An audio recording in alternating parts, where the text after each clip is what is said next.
मुर्शिदाबाद हिंसा मामले को लेकर। पश्चिम बंगाल के मुर्शिदाबाद जिले में वक्फ संशोधन अधिनियम के विरोध में अप्रैल में हिंसा हुई। अब उस पर कलकत्ता हाईकोर्ट की तरफ से गठित समिति की रिपोर्ट आ गई है। समिति में जो रिपोर्ट आई वो तृणमूल कांग्रेस सरकार को कटघरे में खड़ा कर रही है। पुलिस पर भी सीधे सवाल हैं। बीजेपी हमलावर है। बीजेपी दावा करे कि हिंसा सुनियोजित थी, प्री प्लान थी, खासतौर पर हिंदुओं को टारगेट किया गया। सियासत किस तरह से गरमाई ये आपको बताएं, उससे पहले रिपोर्ट समझिए। इस रिपोर्ट में किन किन पहलुओं का जिक्र करते हुए खुलासा किया गया, स्थानीय नेताओं और पुलिस की भूमिका पर सवाल उठाए गए हैं। कहा गया कि हिंसा में टीएमसी के स्थानीय नेता की भूमिका रही। हमलों का नेतृत्व स्थानीय नेता महबूब आलम कर रहा था। हिंसा में खासतौर पर हिंदू समुदाय टारगेट रहा। स्थानीय पुलिस पूरी तरह से निष्क्रिय रही, इनएक्टिव रही। कई बार लोगों ने कॉल किया, पुलिस नहीं पहुंची। मुख्य हमला 11 अप्रैल को शुक्रवार को दोपहर 2:30 बजे हुआ। इसके बाद हुआ जब महबूब आलम उपद्रवियों के साथ आया और हिंसा भड़कती चली गई। बेटबोना गांव में 113 घरों को सबसे ज्यादा नुकसान पहुंचाया गया। आगजनी हुई, लूटपाट हुई, लोगों को टारगेट किया गया। फिलहाल इस समिति ने पीड़ितों के लिए मुआवजा और पुनर्वास की सिफारिश की है।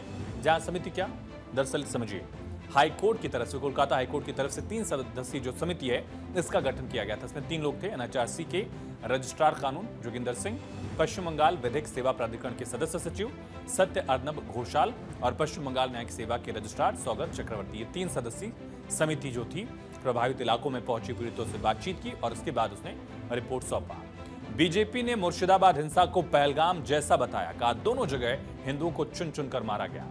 राज्यसभा सांसद सुधांशु त्रिवेदी ने प्रेस कॉन्फ्रेंस की। कहा हिंसा के पीछे टीएमसी नेताओं का हाथ था। चुन चुनकर हिंदुओं को टारगेट किया गया। साफ तौर पर सांप्रदायिक हमला था जिसकी योजना पहले से ही बना ली गई थी।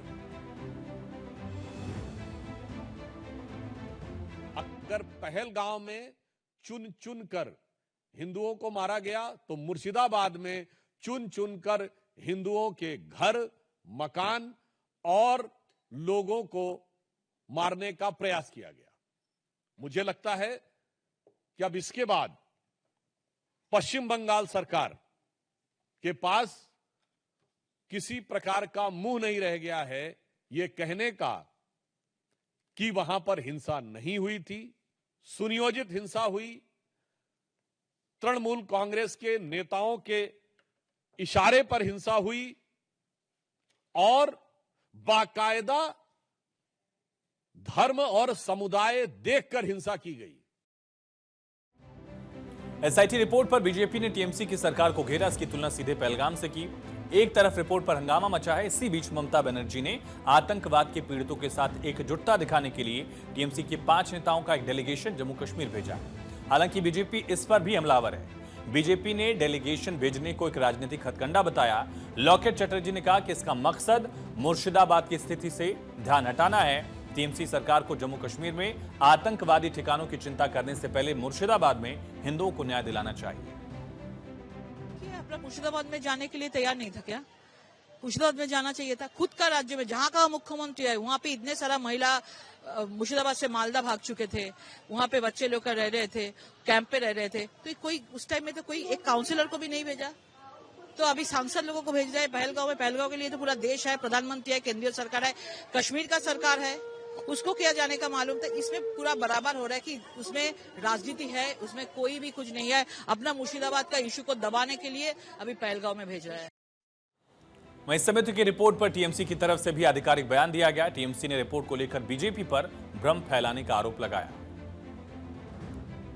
देखिए, मुर्शिदाबाद का ऊपर जो रिपोर्ट आप जो बात कर रहे हैं वो रिपोर्ट लेकर भाजपा डिस्टॉर्टेड कैंपेन कर रहा है।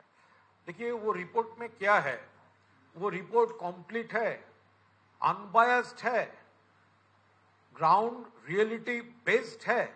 ये हम लोग देखेंगे, एनालाइज करेंगे, लेकिन भाजपा जो कर रहे हैं वो पूरा गलत कर रहा है। अब मुर्शिदाबाद हिंसा की पूरी टाइमलाइन समझिए। 8 अप्रैल को मुर्शिदाबाद में हिंसा भड़की थी, कई पुलिसकर्मी घायल हुए। 9 तारीख को मुख्यमंत्री ने कहा कि बंगाल में वक्फ कानून लागू ही नहीं होगा। 10 तारीख को हिंसा फैलाने के लिए 22 लोगों को गिरफ्तार किया गया, लेकिन इसके बाद इसमें एक नया मोड़ आता है। मुर्शिदाबाद में विरोध हिंसक हुआ, 3 लोगों की मौत हो गई। हिंसक भीड़ ने पिता पुत्र को पीट पीट कर मार डाला। धुलियान से 500 लोगों ने पलायन कर दिया 13 तारीख तक। 14 तारीख तक 24 परगना में पुलिस की गाड़ियां जला दी गई और 15 अप्रैल को हिंसा में बांग्लादेशी कनेक्शन भी सामने आया। 16 अप्रैल को मुख्यमंत्री ने इमामों के साथ बैठक की। 17 तारीख को ममता सरकार ने हिंसा पर रिपोर्ट पेश की और अब जांच समिति ने रिपोर्ट दे दी है। लेकिन 11-12 तारीख को क्या हुआ, ये समझिए।